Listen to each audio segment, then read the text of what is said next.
咁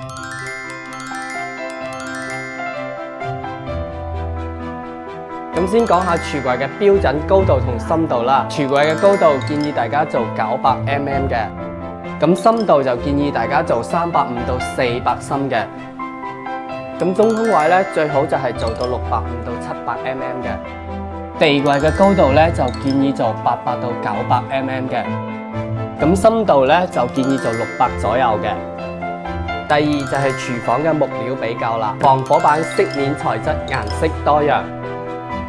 E0夾板承重力較強，防潮效果好。第三就係廚房嘅物料比較啦，石英石耐刮、耐高溫、防滲透；人造石有唔同嘅紋路，可以做到無縫連接。不鏽鋼易清潔，適合現代風格。轉角拉籃實用性高，屋企曲尺位置容易操作。合理利用空間，先設計後買電器，確保唔會有誤差。美作美學有多種風格，任你選擇，即刻聯繫我哋，專人1對1為你服務。